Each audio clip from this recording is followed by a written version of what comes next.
Hey guys, do subscribe our YouTube channel and press the bell button to never miss any update from Radio Udan. Community colours पर आप है मेरे यानी बांसुरी के साथ और आज हम जानेंगे कुछ क्रॉनिक न्यूरोलॉजिकल प्रॉब्लम्स के बारे में, यानी कि तंत्रिका संबंधी समस्याएं। तंत्रिका संबंधी समस्याएं या विकार केंद्रीय और परिधीय तंत्रिका तंत्र की बीमारियां हैं। केंद्रीय और परिधीय तंत्रिका तंत्र में मस्तिष्क, रीढ़ की हड्डी, क्रैनियल नसों, तंत्रिका जड़ों, परिधीय नसों, स्वायत्त तंत्रिका तंत्र, न्यूरोमस्कुलर जंक्शन और मांसपेशियों का समावेश होता है। तंत्रिका विकार आमतौर पर तंत्रिका तंत्र को प्रभावित करने वाले वायरल, जीवाणु, कवक और परजीवी संक्रमण के कारण होते हैं। विकारों में अल्जाइमर्स रोग और अन्य डिमेंशिया, मिर्गी, सेरेब्रोवास्कुलर बीमारियों जैसे माइग्रेन, स्ट्रोक और अन्य सिरदर्द विकार शामिल हैं। अन्य तंत्रिका संबंधी समस्याओं में पार्किंसंस, एकाधिक स्क्लेरोसिस, न्यूरो इन्फेक्शन, मस्तिष्क ट्यूमर, तंत्रिका तंत्र के दर्दनाक विकार और कुपोषण के कारण न्यूरोलॉजिकल विकार शामिल हैं। विभिन्न प्रकार के न्यूरोलॉजिकल समस्याओं के लिए विभिन्न प्रकार के उपचार होते हैं। दवाओं का मौखिक रूप से या अतःशिरा उपयोग किया जा सकता है। डिवाइस आधारित थेरेपी जैसे कि गहरे मस्तिष्क उत्तेजना, ट्यूमर, भौतिक चिकित्सा और पूर्णवास को हटाने के लिए प्रक्रियाओं सहित सर्जरी भी ऐसे उपचार हैं जिनका उपयोग इस तरह के विकारों को ठीक करने के लिए किया जा सकता है। पार्किंसंस रोग, डायस्टनिया, एकाधिक स्क्लेरोसिस और स्पासिसिटी के लिए आंदोलन विकार उपचार है। कई स्क्लेरोसिस के इलाज के साथ साथ न्यूरोमाइलाइटिस ऑप्टिका जैसे कम आम डिमिलेंटिंग विकारों के इलाज के लिए अत्याधुनिक उपचार रणनीतियां तैयार की गई हैं। पुनरावृत्ति के जोखिम को कम करने और सेरेब्रोवास्कुलर बीमारी और स्ट्रोक जैसे गंभीर परिस्थितियों का इलाज करने के लिए दवाओं का उपयोग किया जा सकता है। इसके अलावा न्यूरो एड्स, मिर्गी, सिरदर्द, वेस्टिबुलर सिस्टम, संज्ञानात्मक विकार और न्यूरोमस्कुलर ट्यूसिस के लिए अलग अलग उपचार हैं। तंत्रिका संबंधी समस्याओं के लिए अन्य महत्वपूर्ण उपचारों में मस्तिष्क मानचित्रण, साइबर नाइफ, गहरी मस्तिष्क उत्तेजना और गामा नाइफ शामिल है। इसका इलाज कैसे किया जा सकता है? संज्ञानात्मक विकार न्यूरोलॉजिकल समस्याएं हैं जो किसी भी व्यक्ति में हो सकती है। संज्ञानात्मक हानि के लिए कोई अतिव्यापी कारण नहीं है और इसलिए समाधान मांगने वाले व्यक्ति के लिए कोई आदर्श उपचार या समान परिणाम नहीं है। हालांकि न्यूरोट्रांसमीटर स्तर को बढ़ावा देने के लिए दवाओं का उपयोग किया जा सकता है ताकि रोगी की शिक्षा और याद रखने की क्षमताओं में सहायता मिल सके। व्यावसायिक थेरेपी रोगियों को रणनीतियों को सिखाने के लिए उपयोगी है ताकि वे इस प्रभाव को कम करने में सक्षम हो कि संज्ञानात्मक हानि दिन प्रतिदिन की गतिविधियों पर होती है। प्रभावित व्यक्ति के आसपास अव्यवस्था और शोर को कम करने से उसके लिए भ्रम को कम करने और कार्यों पर ध्यान केंद्रित करना आसान हो जाएगा।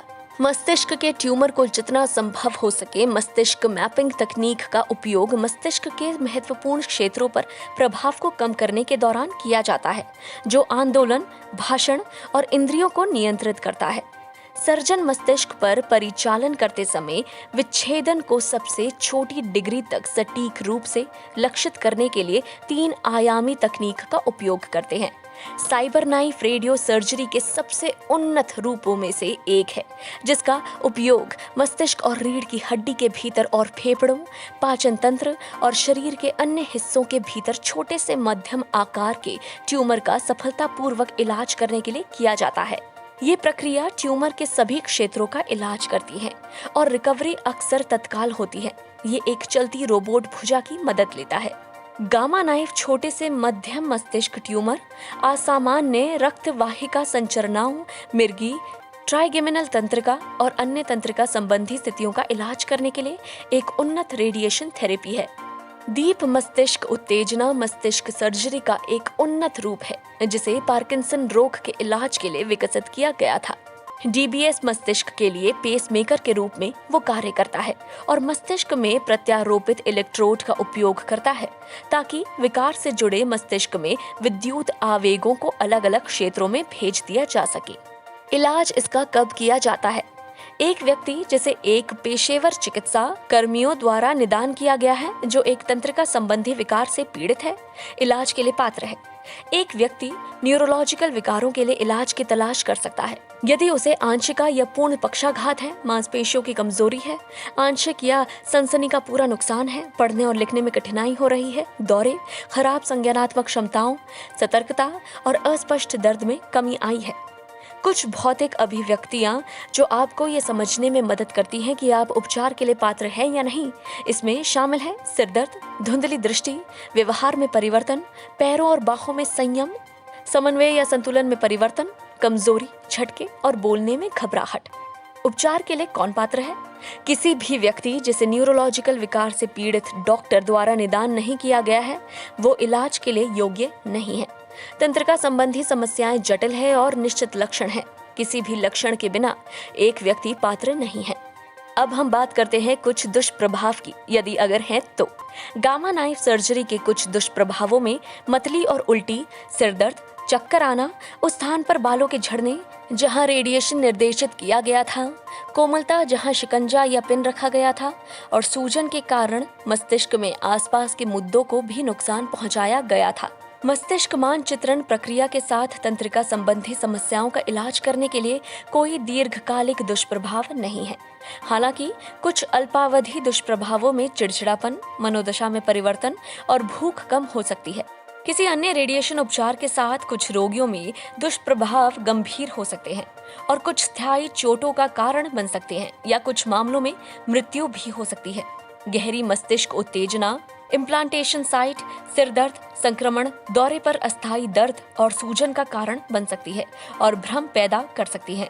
तंत्रिका संबंधी समस्याएं ऐसी समस्याएं हैं जो मस्तिष्क और रीढ़ की हड्डी को प्रभावित करती है। इस प्रकार इन समस्याओं को एक ही रूढ़िवादी फैशन में हल नहीं किया जा सकता है, क्योंकि हमारे शरीर को पीड़ित अन्य बीमारियां हो सकती है, चाहे आप दवा लेते हैं या सर्जरी से गुजरते हैं।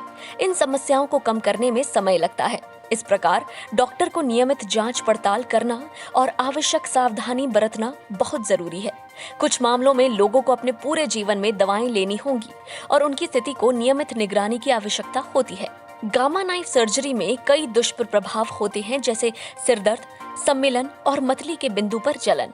ये प्रभाव आमतौर पर कुछ दिनों के भीतर कम हो जाते हैं। कुछ लोग कुछ दिनों के लिए थके हुए महसूस करते हैं, लेकिन इसे पर्याप्त आराम और संतुलित आहार से दूर किया जा सकता है। पार्किंसंस जैसे रोग धीरे धीरे प्रगतिशील सर्दी खांसी विकार है और पूरा उपचार संभव नहीं है। ऐसा कहा जाता है कि एक व्यक्ति पार्किंसन रोग से मर सकता है। संज्ञानात्मक बीमारियां भी दीर्घकालिक बीमारियां होती हैं और रोगियों को आमतौर पर दवा पर होना पड़ता है और नियमित रूप से चेकअप के लिए जाना पड़ता है। इस प्रकार ये समझना मुश्किल है कि तंत्रिका संबंधी समस्याओं के इलाज के लिए कितना समय निकालना होगा। तो आज हमने जाना तंत्रिका संबंधी समस्याएं या विकार या कहें न्यूरोलॉजिकल प्रॉब्लम्स के बारे में। अगले हफ्ते दोबारा से मुलाकात होगी, तब तक सुनते रहें रेडियो उड़ान, अ फ्लाइट ऑफ लाइफ।